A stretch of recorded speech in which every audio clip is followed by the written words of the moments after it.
3, 2, 1. Muy buenos días, maestro. ¿Sería tan amable de compartirnos, por favor, cuál es su nombre completo, su cargo y su lugar de adscripción? Muchas gracias por la invitación. Mi nombre es José Federico Patrón Carrillo, soy maestro en educación y estoy en este momento fungiendo como director del Centro de Estudios Tecnológicos, Industrial y de Servicios número 32, José Vasconcelos, CETIS 32. Estamos ubicados en la colonia Pantitlán, estamos en la zona de Zaragoza y ofrecemos 5 carreras. Nuestra oferta educativa es de 5 carreras y dentro de ellas estamos instaurando una nueva carrera que es la de ciencia de datos. Estamos muy contentos de estar trabajando en el sistema de educación media superior. Gracias. ¿Podría compartirnos brevemente cuál ha sido su motivación para dedicarse a la docencia inicialmente y bueno, cómo sobre todo acercarse a la promoción, a la función directiva? Sí, en primer lugar, bueno, soy docente de origen, no he dejado de serlo en 28 años, soy nieto y soy hijo de maestros y creo que eso tiene que ver bastante. Sin embargo, en mis estudios universitarios y de posgrado he encontrado que la docencia es un gran factor que beneficia a la sociedad, sobre todo a la juventud, en nuestro caso, en su formación y en su profesionalización. Creo que la función docente es clave para poder hacer que este país se desarrolle y llegue a los objetivos. En el caso de la parte directiva, pues existen las oportunidades, han existido, hoy existen muy claras, muy patentes, para que un docente pueda ser directivo. Es importante que tengan en cuenta las personas que aspiran a estos cargos, que además de cumplir con requisitos y poder hacer algunas evaluaciones, el verdadero examen está en el día a día, está en lo cotidiano y en la resolución de problemas, de posibles conflictos, de integración de comunidades y sobre todo tener la visión, una visión que ahora el gobierno federal está estableciendo de 0 a 23 años, donde la educación media superior se inserta claramente previa a la educación superior y tiene que fortalecer esas habilidades, esas destrezas de los jóvenes para que se constituyan como futuros profesionistas del siglo XXI y sobre todo también ciudadanos. Muy bien. ¿Cuál ha sido en ese tiempo como director del plantel su experiencia y los principales retos a los que se ha enfrentado?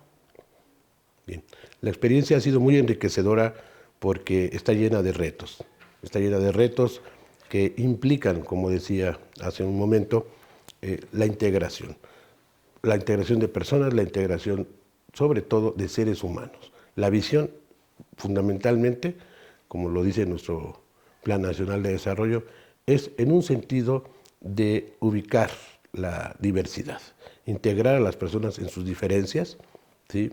Decía hace un rato que hay un lema en náhuatl que significa, dice Tloquenahuaque. Tloquenahuaque es todos unidos en las diferencias. Esta visión el director de la nueva escuela mexicana debe tenerla muy clara. ¿Por qué? Porque no solamente es decidir integrar, sino la clave es que el director de la nueva escuela mexicana se integre a la comunidad, que busque conquistar su espacio, que conquiste el nicho de los alumnos de forma real, con los trabajadores, con los docentes, con los padres de familia. Los retos y las experiencias son esas, son inéditas.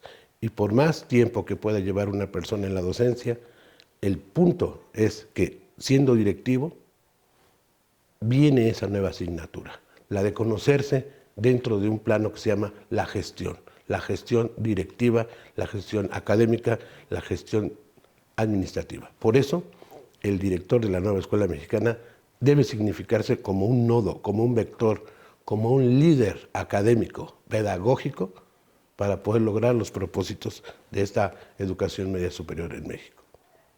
¿Cómo se asume este rol de líder pedagógico? Bien, como decía, se asume desde la perspectiva del compromiso, fundamentalmente. Es un compromiso que debe llevar una vocación de servicio, que debe estar basada en los valores, fundamentalmente. Valores de honestidad, valores de integridad, valores de buscar en la comunicación esa integración, como la mencionaba, que sea una comunicación asertiva. El rol es liderazgo con comunicación y buscar hacer más horizontal o más transversal la toma de decisiones. Ese es el reto fundamental, que los demás también se integren a esta toma de decisiones, pero también con el compromiso. Es un cambio de actitud y es un cambio de cultura. ¿Para qué? Para que cuando sucedan los hechos, cuando acontezcan los logros o las desviaciones de los mismos, no sea el director únicamente el que asuma este rol, sino que es un rol compartido. El liderazgo no es como antes de una sola persona, es un liderazgo que va en los alumnos, en los representantes, en los jefes de grupo, en los tutores, en los asesores, en los padres de familia, incluso los empresarios y otros actores que están dentro de la comunidad y que también le dan cabida a nuestros futuros egresados. Todos fortalecerán al final del día ese trabajo. El rol fundamental del docente, pasado a ser director en la nueva escuela mexicana, implica que busque integrar, como dije, e integrarse a este reto tan importante que lleva hoy la educación media superior. ¿Qué hay sobre la trayectoria profesional, los conocimientos, las herramientas que debe manejar un docente para que aspire a convertirse en director? Sí, hoy por hoy los docentes deben tener una preparación muy clara. Fundamentalmente en educación media superior se le da cabida a los profesionistas liberales. Estos no son los normalistas, también pueden venir los normalistas, pero también los profesionistas liberales, como lo dije. Un egresado de una universidad puede ser docente y después de ser docente de ciertos requisitos de tiempo y de experiencia, puede aspirar a ser directivo dentro de una escuela de educación media superior pública. La preparación profesional también implica un perfeccionamiento o una especialización que debe tener muy claro el aspecto educativo, debe tener muy claro la parte de administración y sobre todo la que engloba todo, la gestión. ¿Sí? Una gestión donde el liderazgo, un liderazgo pedagógico, así lo denomina nuestra nueva escuela mexicana, debe estar muy claro, debe estar patente y debe estar integrado en esa preparación. Debe ser una persona que estudie todo el tiempo, una persona que se perfeccione y que esté actualizada, porque él o ella van a lograr que sus demás compañeros, los docentes, tengan una capacitación y una actualización continua. Debe ser ejemplo, concretamente ejemplo, y aproximadamente un director de educación media superior cada año debe manejar entre 200 y 300 horas de capacitación, así como sus estudios que tenga de posgrado y que vaya cerrando sus capítulos, sus ciclos, porque se los implica y se los solicita mucho la gestión directiva. Muy bien. Sobre este desafío que plantea la nueva escuela mexicana de crear vínculos con las comunidades, ¿de qué manera cree que las instituciones de educación media superior pueden contribuir al desarrollo de estas comunidades? En mucho, nosotros la denominamos vinculación con el sector productivo privado, el sector productivo social también existe, y también existe la parte pública, la relación con las instituciones. En ese sentido, nos ayuda para muchas cosas, para la comunidad. En primer lugar, el beneficiario de todo lo que he dicho y de todo lo que implica la nueva escuela mexicana, el beneficiario es el estudiante, el alumno, el futuro bachiller y técnico, ese futuro profesionista que llegará a las universidades o que irá al campo laboral. ¿Cómo sirve la capacitación o la vinculación? Para que su servicio social lo pueda llevar a cabo dentro de las instituciones gubernamentales en el sector público.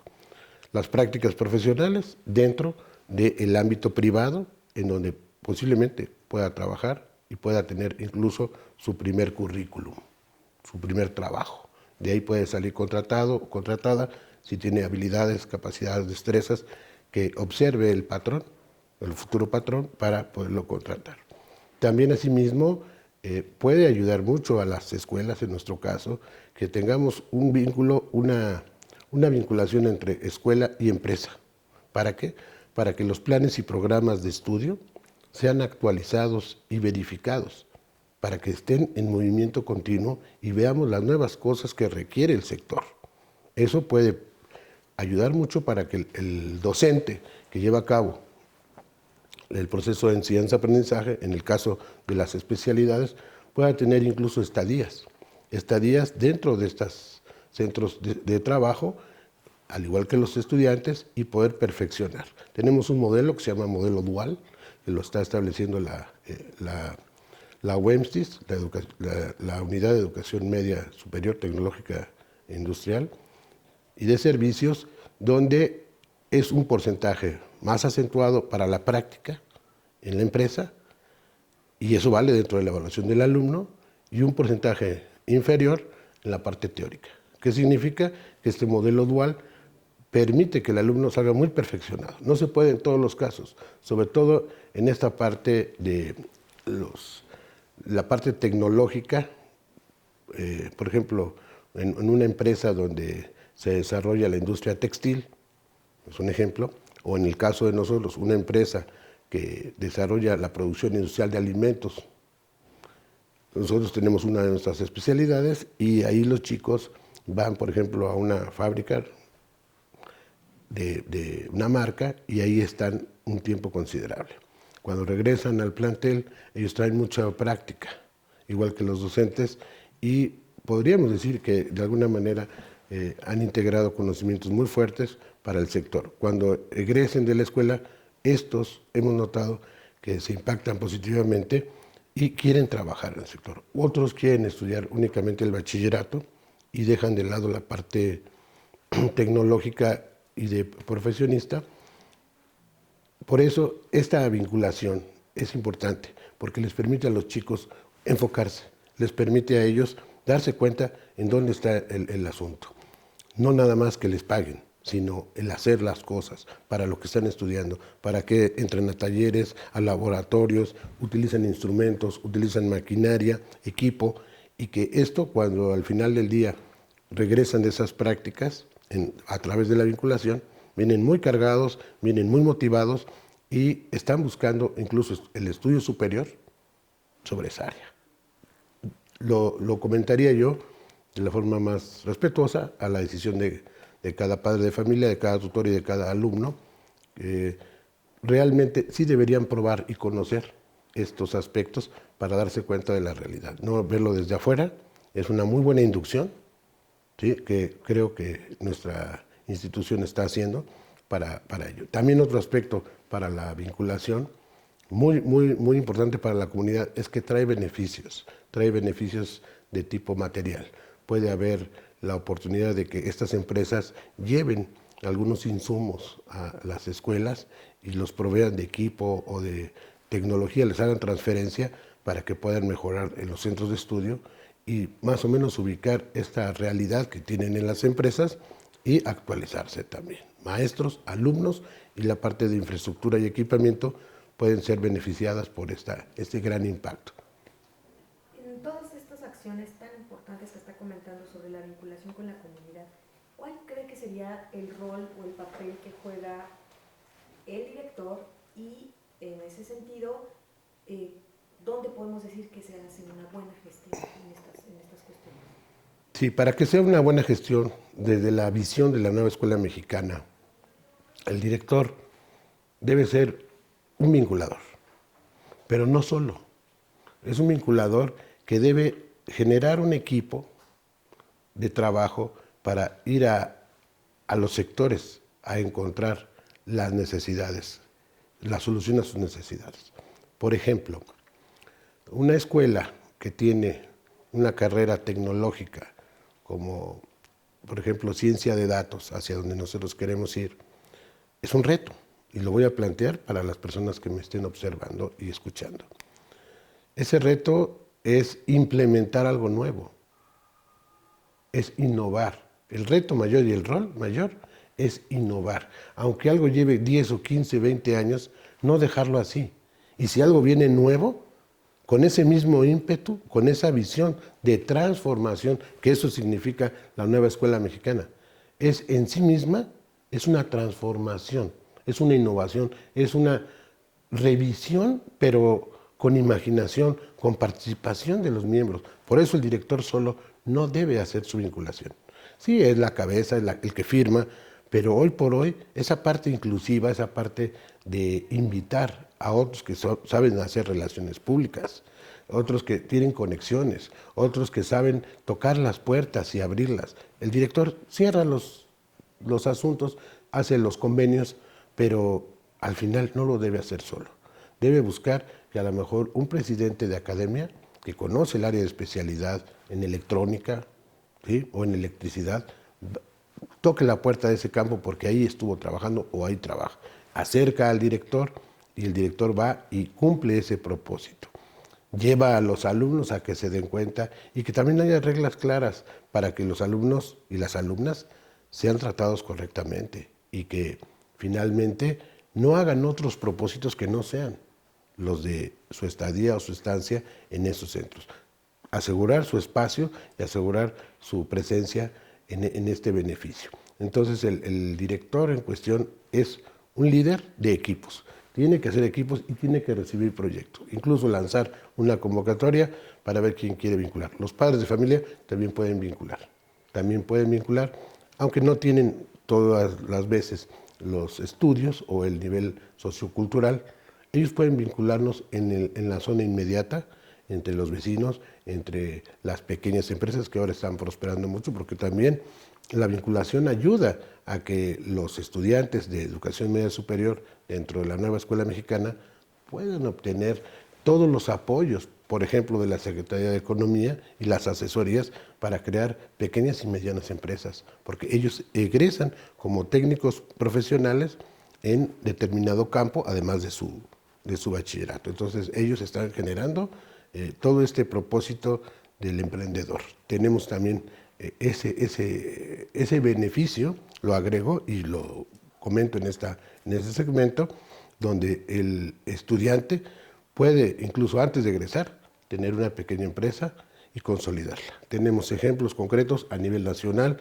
en estas escuelas a las que pertenecemos, de la UEMSTIS, para que este proyecto de emprendedores cada año hace un concurso, hace una muy fuerte campaña y todos los productos que ahí se generan son productos que van con la ecología, que van con el emprendedurismo, que van con todos los temas de la actualidad para que las economías de los futuros egresados puedan estar más sostenibles y también tengan una participación social y de beneficio para la comunidad. Muy bien, ahora que toca el tema de esta colaboración, ¿no?, importantísima para la vinculación, me gustaría si pudiera compartirnos cómo se puede entender esta idea desde estos planteamientos de la nueva escuela mexicana, esta idea o este concepto de lo que es la gobernanza en primer lugar, y a partir de ello cómo desde la función directiva, como director, cómo invitar o cómo convocar a la comunidad educativa para que se sume a este estilo de trabajo colaborativo. Sí, la gobernanza, entendida de la forma más sencilla, que es que haya un orden, que haya un avance, que haya una estabilidad, que haya un ambiente, pero basado también en normatividad, como lo ha mencionado. La parte normativa, desde hace tiempo, se ha visto un tanto cuanto de lado. Hoy, en la nueva escuela mexicana, el director tiene muy claro su objetivo en el tema de gobernanza. Él, como lo dije hace un momento, no es solo. En la forma de integración y colaboración de la comunidad, él integrando a la comunidad y la comunidad integrándose con él y juntos construyendo los propósitos, la normatividad viene a ser amable, viene a ser amigable, porque es la que va a permitir que las cosas sucedan.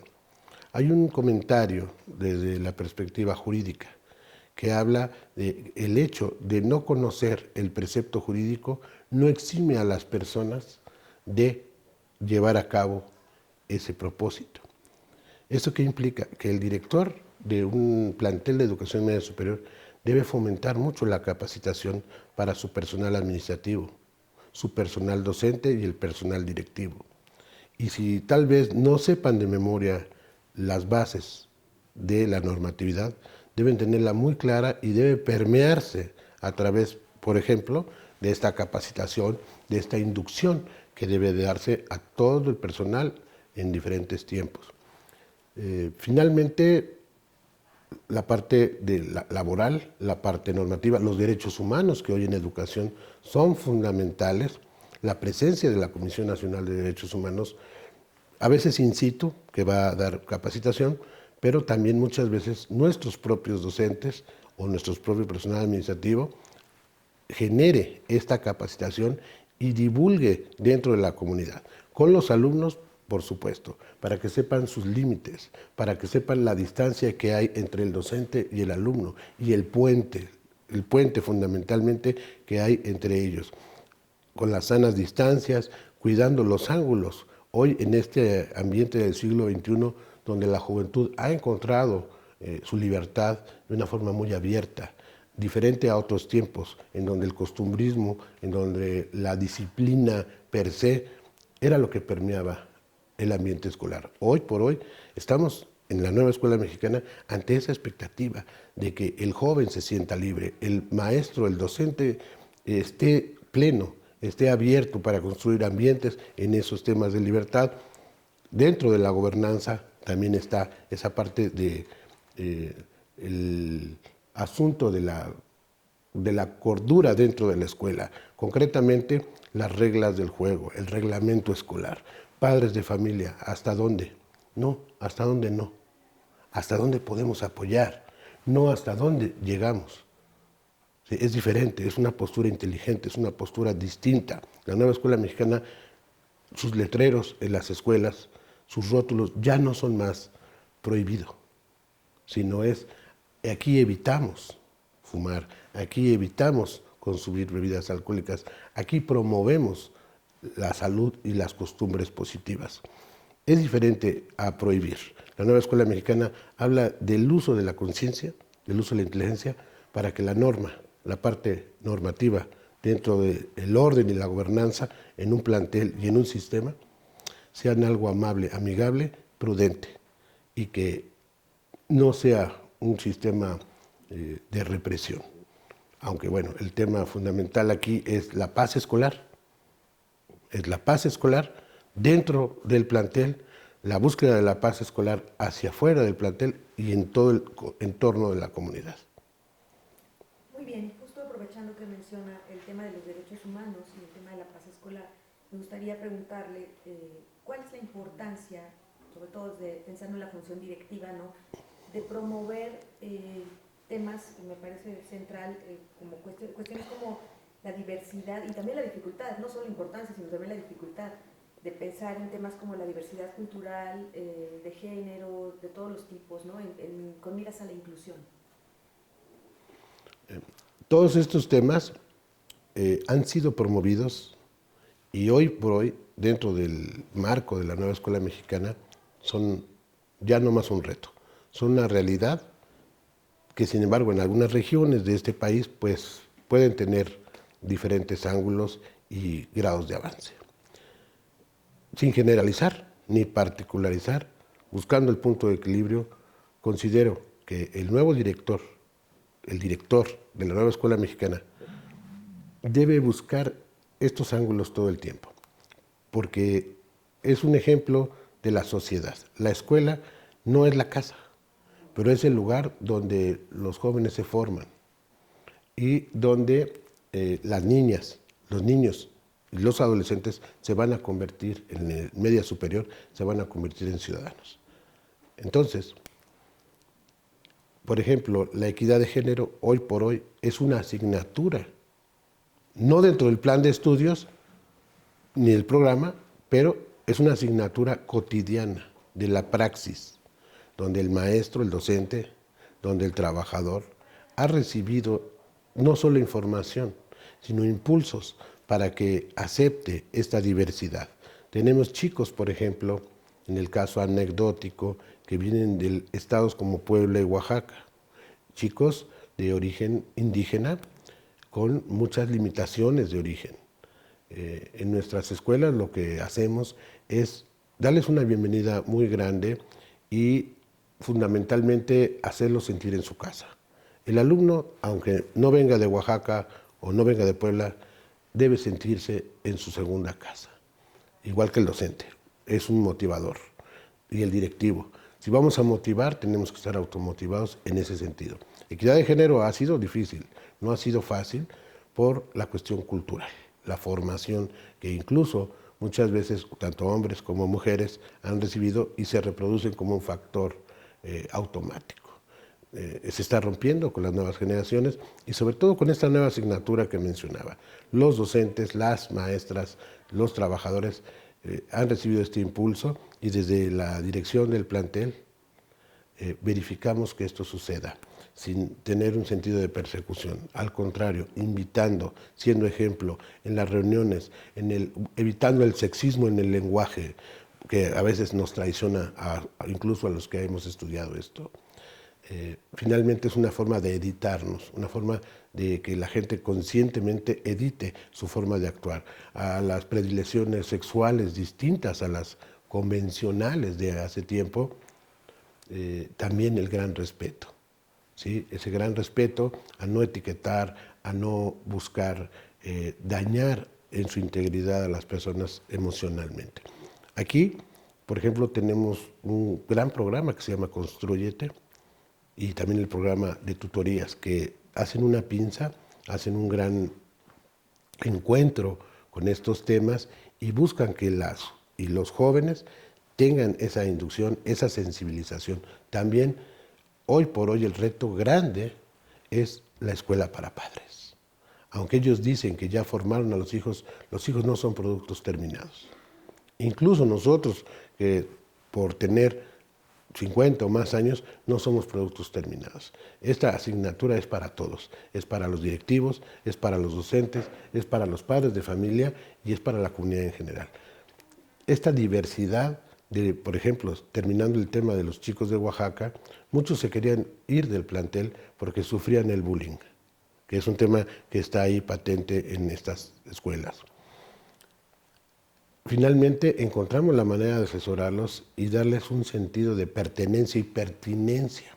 La nueva escuela mexicana nos ayuda a que les demos los elementos para ese encuentro consigo mismos. Hace poco tuvimos un evento en los festejos de las fechas de noviembre, donde toda la gente, todos los alumnos, los trabajadores, los padres de familia, se ataviaron, nos ataviamos con diferentes vestuarios de diferentes lugares de nuestro México. Y donde hicimos sendas evoluciones culturales, donde se hace un trabajo, donde se hacen algunos elementos musicales, de danza, de canto, de declamación, de oratoria, todos alusivos a diferentes estados de la República. Y cada año hacemos un homenaje a estos estados. Ya lo hicimos con Puebla, ya lo hicimos con Oaxaca, ya lo hicimos con Michoacán. Y revitalizando ese sentido histórico, ese sentido cultural, que nos ayudan precisamente a ver esta diversidad. Al final, todos estos niños no se han dado de baja, se han quedado en el plantel, algunos se han cambiado porque pues, su situación económica no se los ha permitido bien a bien, pero por la cuestión emocional y por la cuestión de recepción dentro de las escuelas, nosotros buscamos que ellos tengan lo mejor y que se sientan en su casa. De hecho, hoy por hoy Oaxaca, sin menosprecio de nuestras demás entidades y culturas, que son esa policromía que es México, es el más importante en este momento en nuestra escuela. Y vienen de otros lugares de México y consideran que ahí es un pedazo de Oaxaca también. Entonces queremos que eso no sea una embajada, pero sí una embajada del mundo, una embajada de nuestro México, y que estos chicos y chicas se vean naturales. Son muchachos que incluso han tenido expresiones en sus lenguas nativas y luego traducen al español. Y esto es enriquecedor y muy emocionante para toda la comunidad. Se gana un respeto fundamental, porque no leen, sino hablan de memoria, tienen una gran memoria, sobre todo la gente indígena. Nos hemos percatado que tienen una gran capacidad de memoria, sobre todo los que tuvieron dificultades para leer y para escribir, y tardaron esos tiempos naturales. Sobre todo los jóvenes usaban mucho su memoria. Cuando ya se integraron a un plan de estudios de educación básica y tomaron las riendas de su propia educación, estos niños vienen muy poderosos. Simplemente hay que quitar de allí este factor del acoso, del ataque que a algunos sectores de la sociedad negativamente les han puesto ahí, y quitándoles eso y dándoles su autoestima y su seguridad, ellos son grandes estudiantes y son grandes egresados. Está comprobado. Igual que todos los demás, pero ellos con ese contrapeso que los vino jalando, que los vino atrayendo hacia abajo, un lastre, pero cortando ese cordón, hemos visto que las cosas suceden muy bien con ellos. Muy bien. ¿Cómo consigue un director en esta idea o en este concepto de que debe ser no nada más un gestor administrativo, sino un líder pedagógico? ¿Cómo propiciar el acercamiento con los estudiantes que quizá no sea tan directo, tan inmediato como ocurre con los docentes que están frente a grupo, en el aula? ¿Cómo sucede esto, esta aproximación? Sí, considero que en nuestro caso y en muchos casos el alumno no debe estar alejado del directivo, jamás.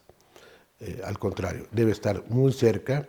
Existen diferentes estrategias y maneras de estar con ellos. La primera, pues en el día a día, visitar las aulas, visitar los talleres, visitar los laboratorios, saludarlos, preguntarles en voz alta. Y también tenemos una representación. Les denominan jefes de grupo, nosotros los llamamos representantes de grupo, y hay un titular y hay un suplente para que en caso de que alguno falte, pues pueda estar el otro.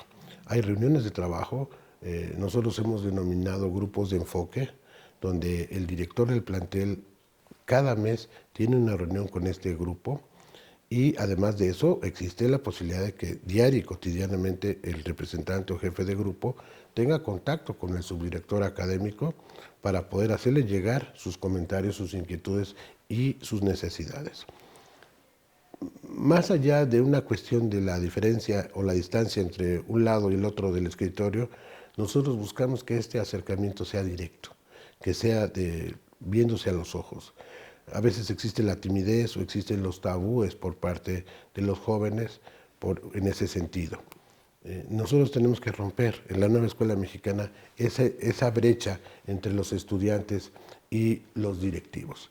El directivo es un miembro más, con más responsabilidad, con más peso, con más trabajo. Sin embargo, se retroalimenta y crece en la medida en que se acerca al estudiante. En la administración privada le llaman el cliente, para nosotros es el beneficiario, más que un cliente. El sentido de la educación pública no es utilitario, es de servicio. Y en ese sentido, la primera línea de política pública del Plan Nacional de Desarrollo en el tema de educación es calidad en la educación con equidad. Y en ese sentido se puede alcanzar este propósito, y se alcanza diario y cotidianamente con esa presencia del director y de los directivos, no solo el director. El director tiene un equipo que debe activar para que, pues solo el director recorriendo 28 grupos en un día no lo termina de hacer.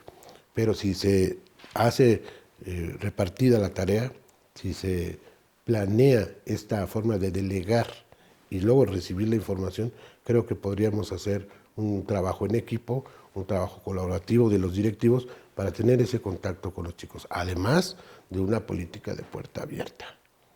Una política de puertas abiertas para que en caso de que el tema sea privado o sea un tema que el estudiante o la estudiante quieran plantear directamente por cuestiones de la confianza y que se la brinden al directivo, pues reciba a la brevedad a esta persona para que pueda escucharlo y le pueda dar una canalización adecuada y colaborar con la solución de sus problemas. También existen hoy por hoy los medios de comunicación internos. Tenemos en nuestros planteles una página de plantel en donde el director debe tener un punto de encuentro con la comunidad, no nada más con los estudiantes. Pero hablando de estudiantes, puede recibir en su correo todos los comentarios adecuados. También debe plantear un sistema, una bitácora de citas con los alumnos. Aunque existen orientadores educativos que están en el nivel de atención inmediata, el tutor, que cada grupo debe contar con un tutor, ¿sí? Y el director, al final del día, debe recibir todos estos insumos de información para ir clasificando y priorizando los grados de atención. En caso de ser necesario que el director atienda, lo hace y lo debe hacer. Y cuando tenga que ser derivado a una orientación psicológica o pedagógica, está el tutor o está el orientador educativo. Si es necesario, después de un tema, por ejemplo, de bullying, de acoso, el director debe de formular una serie de estrategias donde incluso en instituciones privadas deben ser canalizados los estudiantes o las estudiantes y darle un seguimiento adecuado. Incluso a infracciones internas dentro del plantel, el Consejo Técnico Consultivo determina cuáles son las acciones a seguir con esos alumnos o alumnas que, sin embargo, aunque tuvieron alguna infracción, también podría obedecer a cierto orden de necesidad de apoyo. Entonces también está incluido por parte del director de la nueva escuela mexicana buscar eso. No solamente es sancionar como hace tiempo las cosas se llevaban a cabo. Aquí la idea es que no permitamos el abandono escolar, la permanencia del alumno como persona, como ser humano, como individuo, debe ser lo fundamental. Por eso, en el ADN, valga la figura de la nueva escuela mexicana, está esta parte de ver esa diversidad, esta inclusión y no perder a los alumnos. Antes era muy fácil decir adiós a los alumnos y los números, nuestros indicadores académicos, que son fundamentales para medir y para ver nuestro avance, también habría que poner un indicador académico que hasta donde damos el alcance, la mano a estos jóvenes que muchas veces tienen problemas muy serios, muy severos, que en su casa no son solucionados. Nosotros no los vamos a solucionar, pero tampoco vamos a hacer la barrera y les brindaremos algunas herramientas, como los programas institucionales, Constrúyete, tutorías, Fomalasa para fomento a la salud, la cuestión de los cuidados en todos los temas de sexualidad, que vienen las instituciones, los atraemos al plantel y los jóvenes reciben esto. Es muy enriquecedor y, como decía desde un principio, el compromiso del director de la nueva escuela mexicana ante los retos de esta próxima década que se avecina. Maestro, sobre este mismo tema, quizá es una pregunta demasiado técnica, pero vamos a ver cómo sale, porque es muy interesante todos estos planteamientos de trabajo colaborativo, ¿no? de la función directiva, más que como de un acaparamiento de funciones, ¿no? Una distribución, un compartir, un propiciar el trabajo en equipo. ¿Cómo funciona, por ejemplo? Estoy pensando en esto de la planeación, la planeación. Estoy pensando, por ejemplo, en el plan, el plan de desarrollo escolar, ¿no? ¿Cómo se trabaja ya desde la posición directiva? ¿Cómo se lleva a cabo esto? ¿Cómo se convoca a los docentes, a los administrativos? ¿Cómo se detectan las necesidades del plantel? ¿Cómo se hace una planificación del trabajo? Quizás si pudiera darnos una explicación así muy a lo mejor superficial, ¿no? Pero ¿cómo se hace esto? Porque es un mundo de cosas las que un director tiene que resolver, ¿no? Pero estoy pensando en términos de la planificación, ¿cómo se convoca a los docentes? ¿Cómo se integra un proyecto de trabajo, ¿no? ¿Cómo se delegan funciones? ¿Cómo se reparten comisiones, atribuciones? No sé si pudiera hablarnos un poquito sobre eso. Con mucho gusto. El concepto de planeación dentro de la educación media superior y en el marco de la nueva escuela mexicana es, como decíamos hace un momento, un factor de transformación. Sin planificación, sin planeación, no podemos medir las cosas. Luego entonces, la planeación dentro de educación media superior es clave. Nosotros tenemos en educación media un plan de mejora continua, que es el eje rector de nuestro trabajo. Ese plan de mejora continua está alineado a las políticas públicas. en este caso a las líneas de política pública en educación media superior y en el contexto de la educación pública en México. Como decía, la primera de ellas pues, es calidad con inclusión, es el eje clave de todas las cosas, hasta llegar a la parte de infraestructura, equipamiento, rendición de cuentas. Esta planeación es el qué, el cómo.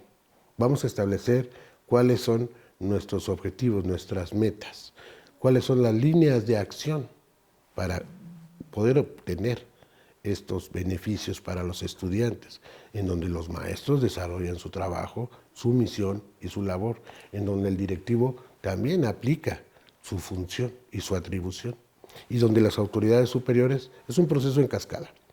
En plantel, concretamente, contestando a su cuestionamiento, el director tiene como labor fundamental hacer un mapa de esas necesidades, pero no lo debe hacer solo.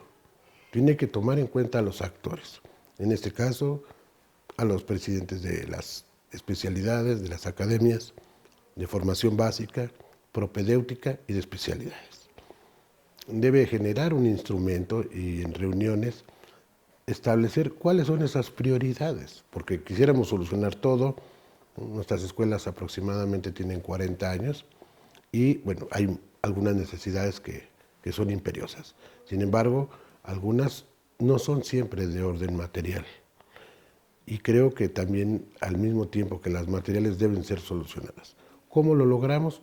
Haciendo acuerdos en donde si tenemos 3 o 4 especialidades, vamos a darle prioridad a la que requiere más.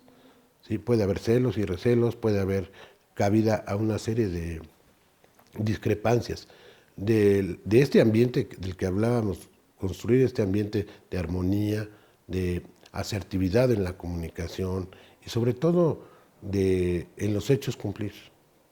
Que cada final de ejercicio, el director de la nueva escuela mexicana revise los resultados con su comunidad y que vean las desviaciones o los cambios que pudo haber, tener esas observaciones para comentarlas con la comunidad, con los padres de familia que también son invitados a la toma de decisiones, en comités de participación, en donde en la parte administrativa y hoy por hoy en la parte de la cuestión de los recursos están colaborando con el proyecto escolar.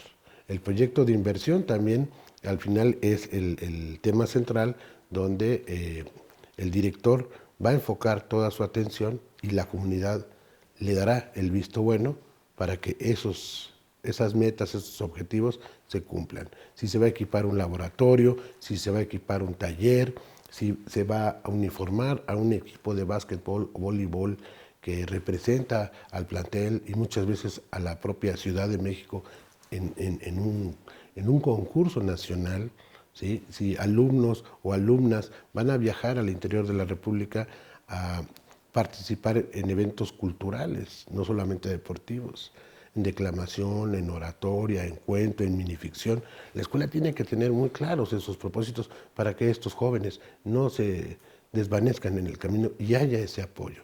Por supuesto, lo principal pues es dentro del plantel que haya todos los insumos para que la escuela opere, insumos de limpieza, insumos para la vigilancia y la seguridad dentro del plantel, para el mantenimiento del equipamiento. Son escuelas que a veces son muy grandes y aunque pequeñas, sus necesidades lo son.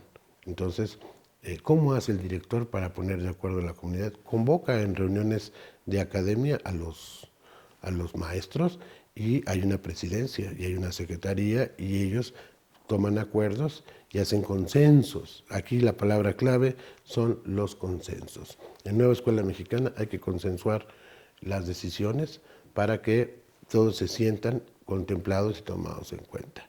Si hoy mi especialidad se ve beneficiada y mañana la de mi compañero, que es diferente, pues veremos esa prudencia y veremos ese alcance de esa gestión que no es, repito, como dije desde un principio, solo la del director.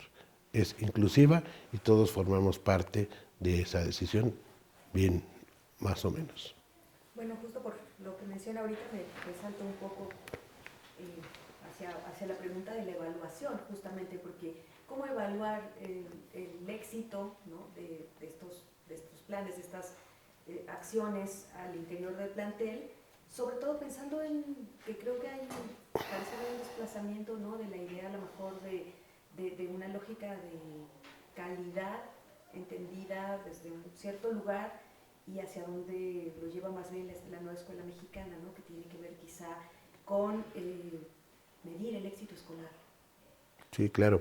Pues bueno, esa evaluación que es parte de la gestión y que es lo que sigue de la planeación, o bueno, hay planeación y después de eso hay la implementación y en el camino se hace esa evaluación para que al final se haga una retroalimentación. Es un círculo Deming, es un círculo o un ciclo de mejora continua.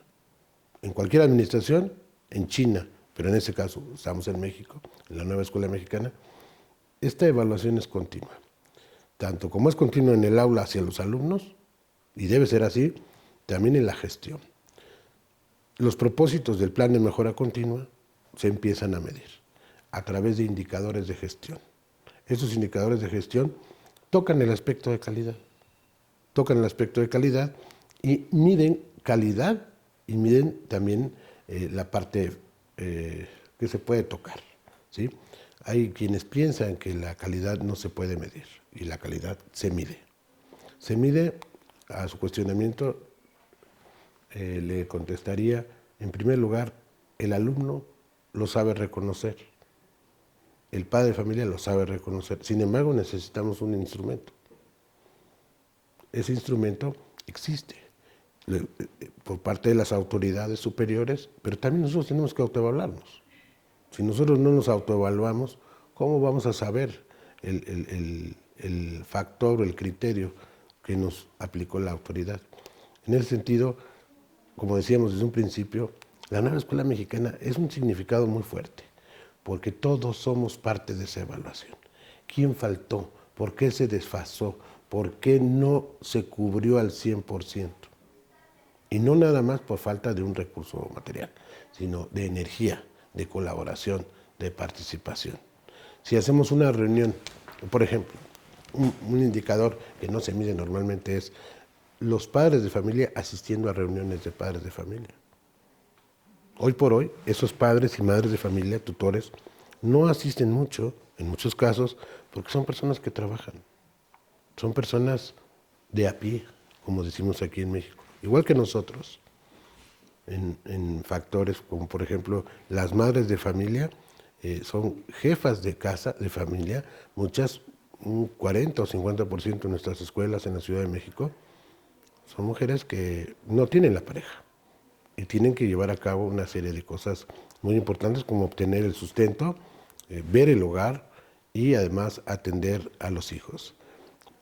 Una evaluación en ese sentido para un directivo es clave, que los padres de familia sepan qué pasa en la escuela. Las reuniones deben ser, aparte de informativas, deben ser reuniones diferentes en donde se incluya al padre de familia a esa, decíamos, toma de decisiones y a esa acción. No nada más preguntarles, ¿están de acuerdo en que la escuela se pinte de este color o de este otro color? Creo que ahí podríamos obviar las cosas, aunque no dejamos de lado que en alguna comunidad esto sea importante. Al final del día, ¿qué pasa con los alumnos? La seguridad de los alumnos hoy es el tema clave y también se debe de evaluar. Aunque lo que viene de afuera hacia adentro, pues decimos, es de afuera, no. ¿Qué tanto tenemos la cobertura? ¿Qué tanto tenemos la observación? ¿Y qué tanto hacemos que participen, en este caso, los actores? Los padres de familia hoy se están convirtiendo en actores fundamentales. Por parte del director están invitados y por parte de las autoridades de las alcaldías, en nuestro caso, que no son municipios, aunque se mueven por administración de tipo municipal, tenemos ahí los grupos que acompañan a los alumnos en su salida, en su egreso. Esto se mide en disminución del riesgo, en disminución de la incidencia en asaltos y en riñas en el contexto del plantel, en las afueras. Esto se puede medir porque llevaríamos una estadística. También la escuela debe hacer su propia estadística, además de la que lleven las autoridades o el propio INEGI, y ver cotidianamente y mensualmente qué incidencias tiene en la parte de seguridad, qué incidencias tiene en el ingreso al aula. Nosotros estamos utilizando tecnología para saber cuántos alumnos entran al plantel diariamente y cuántos egresan diariamente, a través de un factor tecnológico, ¿sí?, donde el alumno entra al plantel y de forma privada, protegiendo sus datos y toda su información, el alumno entra y el padre de familia recibe un mensaje donde sabe que su hijo entró a la escuela y también sabe que salió. Ahora estamos en la segunda fase, donde en muchos planteles a nivel nacional se está llevando a cabo esta parte de la, le llaman identidad inteligente, ¿sí?, protegiendo todos estos elementos. Quién entra, quién no entra, la asistencia al laboratorio, al taller, que hoy es muy importante. La normatividad solicita que el alumno tenga un 80% de la asistencia para poder ser acreedor a la evaluación. Eso también nosotros lo evaluamos y queremos bajar ese índice de deserción o de abandono, ¿sí?, o que no entren al aula. Eso también se mide. Di un ejemplo lateralmente diferente sería, por ejemplo, cuánto equipo tiene el plantel para cada alumno, cuántas computadoras por alumno. El plantel y el director deben de esforzarse por obtener esos insumos, ¿sí?, de forma prioritaria. Pues si tienen una carrera tecnológica donde es ofimática, donde es ciencia de datos, donde es mantenimiento al equipo de cómputo, deben tener los equipos necesarios y suficientes para poder trabajar. Entonces el director debe gestionar eso y hace una estadística, hace un análisis del antes y del después, y ahí se puede ver en la información que se hace a los padres de familia y a la comunidad de cómo se avanza en estos programas y proyectos de mejora continua, en este caso el equipamiento. Hace un rato hablábamos de la presencia de padres, hoy hablamos en este segundo comentario de que haya los insumos necesarios en los laboratorios, que haya los reactivos, que haya el instrumental necesario, que cumpla con la norma oficial para poder llevar a cabo todo esto. Esto es medible, esto es factible y es trabajo, pero Nueva Escuela Mexicana está planteando todos estos aspectos. Pensando en eso, justamente, ¿cuál sería la importancia de la transparencia y la rendición de cuentas desde la función directiva? Claro, siempre ha sido, y hoy por hoy es patente.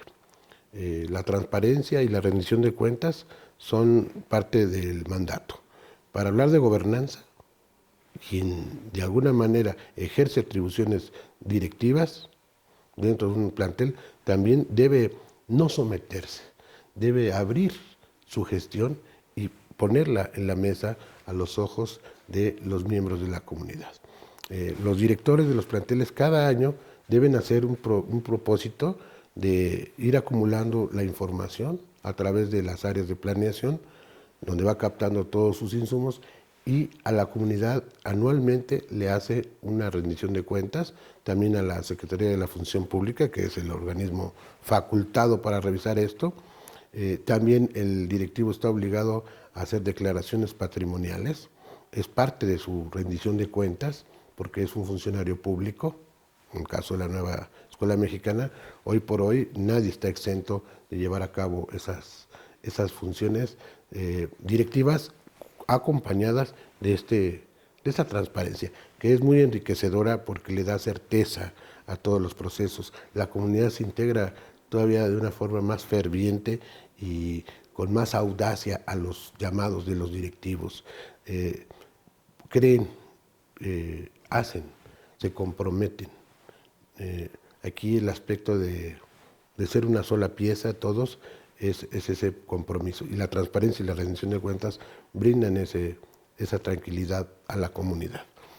También el propio directivo se siente a gusto, se siente bien, se siente satisfecho y cumple con ese mandato. Entonces la rendición de cuentas no nada más en el sentido de lo material, es también en el sentido de qué tanto los propósitos se lograron, ¿sí?, cuánto se avanzó, si se obtuvieron o no los propósitos, hasta dónde, cuáles pudieron haber sido las desviaciones y sobre todo, como decía desde un principio, la Nueva Escuela Mexicana habla desde la el reto del nuevo director de la nueva Escuela Mexicana hasta la rendición de cuentas es un ciclo. ¿En qué consiste? Consiste en que es un líder pedagógico, ¿sí? Hoy por hoy es más líder pedagógico que administrador, porque ahora vienen nuevas figuras de la administración de los recursos. Sin embargo, el director no queda exento de eso, y lo hace y se integra e integra, y cuando se rinde cuentas, no rinde cuentas solo, rinde cuentas de todos los actores que forman parte de esa comunidad. Muy bien, qué interesante. Bueno, sobre esto igual, ¿cuáles serían las estrategias de comunicación para rendir cuentas sobre la gestión del plantel? Bien, bueno, se hace, como decía hace rato, una reunión anual, se hace una convocatoria. El director debe, por mandato institucional, llevar a cabo una convocatoria donde abre a través de ciertos carteles, con días de anticipación, lo marca toda una norma, la Secretaría de la Función Pública lo establece clara y precisamente. Esa rendición de cuentas se lleva a cabo en un lugar, en un horario hábil, fundamentalmente un horario hábil, no puede ser un sábado o un domingo, y de preferencia un día activo, donde acuden alumnos, donde acuden padres, donde acuden profesores, donde acuden trabajadores, e incluso pueden acudir o son invitados miembros del sector productivo, del sector social o del sector privado, para estar ahí presentes y verificar que se cumpla este propósito. También otra comunicación es a través de, para el personal dentro de la escuela y los alumnos, circulares, ¿sí? Y oficios para que esto suceda. Son evidencias muy claras y que constatan que se llevó a cabo este proceso. También se publica dentro de las páginas del plantel un informe ejecutivo de esa rendición de cuentas que está de forma permanente en las páginas institucionales de los planteles. Entonces, quien quiera revisarlo, busca dentro de esas páginas institucionales y puede ver lo que se rindió de cuentas en el ejercicio inmediato anterior, para que pues pueda ver qué sucedió. También existen algunos sitios de la función pública donde esto se puede verificar, ¿sí? Y la otra también es lo que se hace mensual o bimestralmente a partir de la nueva Escuela Mexicana. Se va a hacer una rendición de cuentas más en corto, ¿sí? Con la comunidad, en asambleas, en reuniones, con esos comités donde se van a abrir, ¿sí? el logro para hacer un seguimiento y una rendición de más corto plazo. ¿Eso qué nos permite? Nos permite darnos cuenta de posibles desviaciones o de posibles inconsistencias, pero también del alcance. Y esa rendición de cuentas nos permite a los directores, al equipo directivo y a toda la comunidad, de alguna manera festejar y ver el logro alcanzado de los dedos de la mano, diría yo como ejemplo, valga la figura, son distintos, pero todos nos llevan al propósito de servir a esta persona, y en este caso esos dedos de la mano, valga la figura, a esta comunidad. Los directivos, los padres de familia, los docentes, los miembros de la comunidad productiva, todos al final, todos hacia el mismo sentido, que esta comunidad, en este caso, se vea beneficiada y que se sepa cómo se planeó, cómo se desarrolló y a qué se llegó, con qué costos, con qué alcances y con qué posibles desviaciones en su caso. Bien, bueno, eso no estaba como muy programado, pero se nos ocurrió que podría ser un ejercicio interesante y espero que pudiera ayudarnos a reserva de que diga que no. Tengo algunos conceptos, son 4 o 5, y es como un ejercicio de asociación, solamente tiene que decirme lo que relacione con ellos. Está muy de moda. Exacto. El diagnóstico para el contexto educativo. ¿En una sola palabra? No, pueden ser varias. El diagnóstico para el contexto educativo es una introspección, un insight. Es ir hacia adentro, no verlo hacia afuera, verlo desde adentro como parte de, no desde afuera. Muchas veces los diagnósticos, los FODAS, ¿no? Donde están las fortalezas, las oportunidades, las debilidades y las amenazas, son vistos desde afuera. Hay que verlos desde adentro, no hacerlos en un escritorio.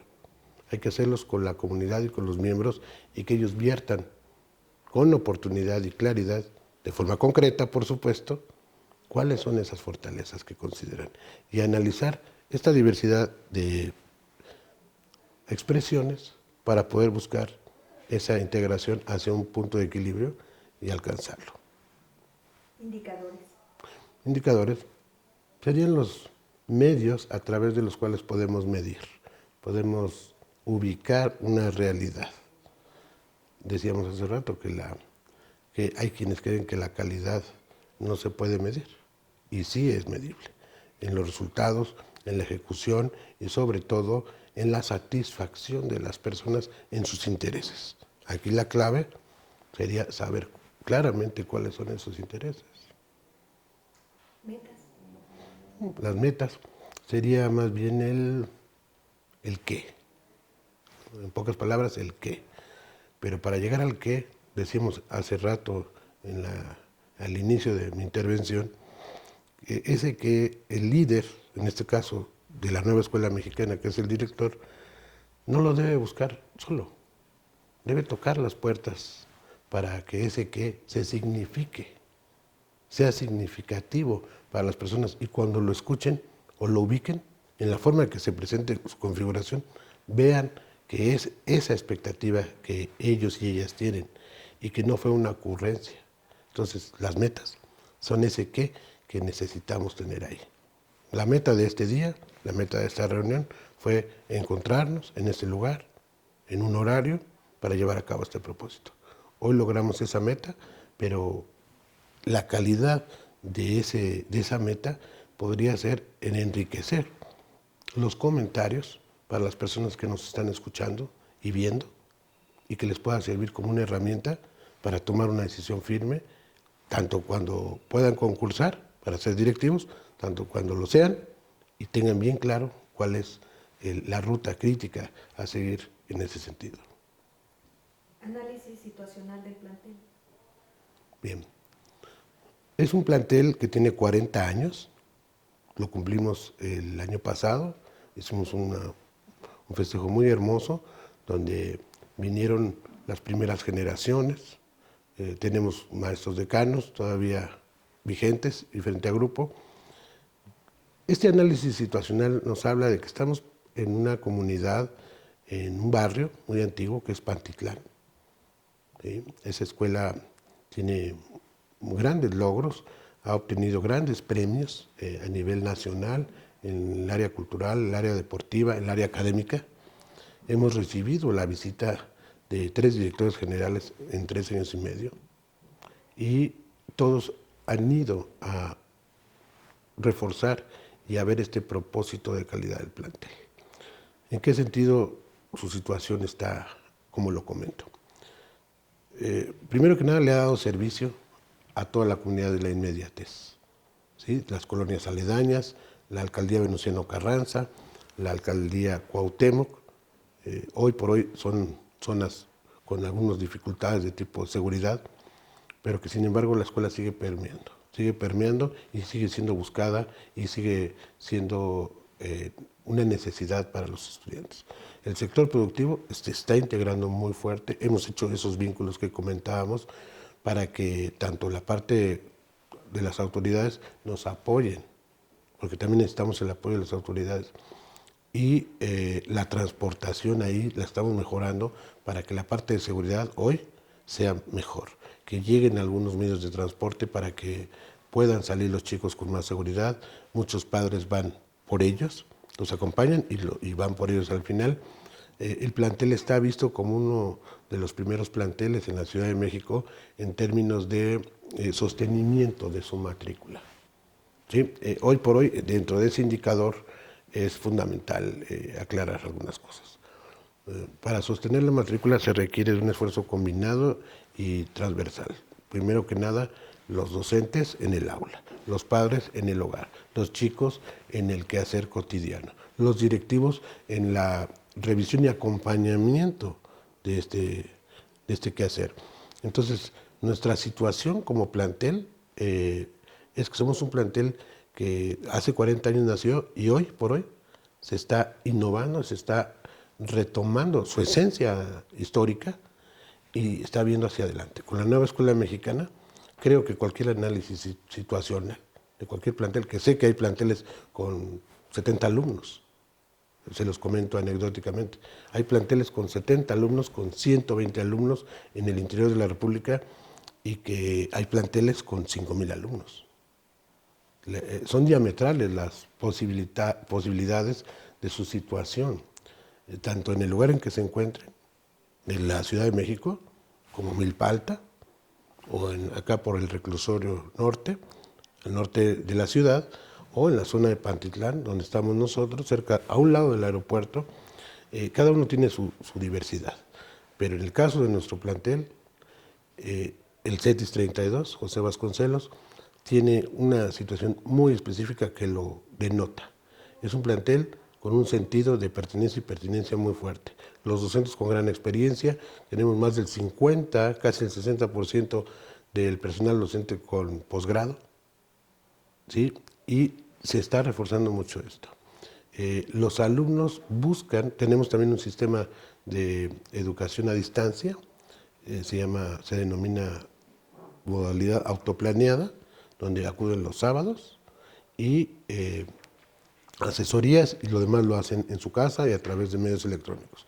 El día sábado anterior tuvimos una graduación de la antepenúltima generación porque va a cambiar el modelo, se va a mejorar según la información que tenemos y ha sido un gran nicho para adultos para terminar su educación media superior.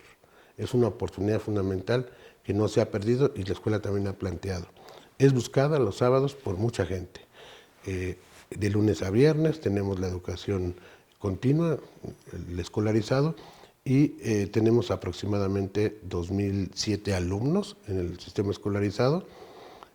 Tenemos todos nuestros grupos, 48 grupos tenemos en ambos turnos, en donde atendemos 5 especialidades. Tenemos la de ofimática, tenemos producción industrial de alimentos, tenemos también ensamble y mantenimiento de equipo de cómputo, también tenemos administración de recursos humanos, entre otras. Y ahora viene la de ciencia de datos, que va a ser un factor fundamental para traer nuevos chicos, pero también reforzar los perfiles de los profesores y de las profesoras para actualizarlos y ponerlos al día. Hoy por hoy el CETIS 32 se pone en la realidad y brinda a la sociedad de esta zona de la ciudad, aunque viene gente desde muy lejos, viene gente con camino de 2 horas o 2 horas y media a buscar el plantel. Vienen desde Chicoloapan, vienen desde Catepec, vienen desde diferentes lugares a este plantel a estudiar. Hacen a veces la mitad del tiempo más de lo que pasa en la escuela, en el transcurso de la casa a la escuela y de la escuela a la casa. Es un aprecio que tienen al plantel y es un prestigio que el plantel presenta. De intervención. Bueno, lo he comentado a lo largo de toda la plática, lo voy a tratar de decir de forma concreta. El plan de intervención es un plan donde ya no es la verticalidad. La intervención, como decía desde un principio, creo que estamos buscando decodificar cómo nos plantea la nueva escuela mexicana esa intervención. La autoridad por sí misma no. ¿Sí? Es más que nada la parte legítima, la parte donde el actor principal es cualquiera de los miembros de la comunidad. El director, el personal de intendencia, el personal docente, los alumnos y los padres. Hablando concreto de un plan o un proyecto de intervención, debe ser continuo, pero que sea amable, en donde si se visita un espacio por parte de la autoridad directiva, sea bienvenido, incluso si no avisa. Si llegan los padres de familia, también hay una intervención hacia la seguridad. Hoy por hoy, y hoy se está planteando muy fuertemente, esos comités donde los padres de familia son una autoridad también, debe ser bien visto. Tal vez en algunos casos los alumnos no lo quieran ver bien por la presencia de los padres, porque de por sí los tienen en el hogar y luego asisten a la escuela a verificar que estén dentro de las aulas o que estén en los talleres o que estén en los laboratorios o que lleven a cabo su actividad deportiva con los elementos necesarios, porque no nomás van a ver a los chicos, sino también van a ver a la comunidad directiva y a la comunidad docente que todo esté sucediendo, ¿sí? Yo diría que debe ser, así como ustedes, que es un casa abierta al tiempo, también debe ser el plantel, esa segunda casa, donde esté expuesta, donde esté abierta y la comunidad pueda asistir. Por supuesto, no interrumpir las clases, no interrumpir los procesos, sin embargo, se puede crear ese proyecto. Por ejemplo, hay juntas de padres de familia y que lleva ese ADN de la intervención, donde el padre debe tener ese derecho a la información y la autoridad debe brindárselo. Si es necesario que se derive una reunión paralela después de esa reunión de padres de familia general, donde hay un caso específico de un grupo, el bullying, del grupo tal, para no decirlo y no se vayan a afectar, se debe hacer una estrategia donde, cuidando la normatividad vigente, se asista, se intervenga y se atienda. El docente, en su evaluación hacia el alumno, debe buscar abrirse. No, la libertad de cátedra muchas veces se comenta, es un factor que permea. Sí, la libertad de cátedra existe, así como hoy la libertad de expresión, pero con el límite.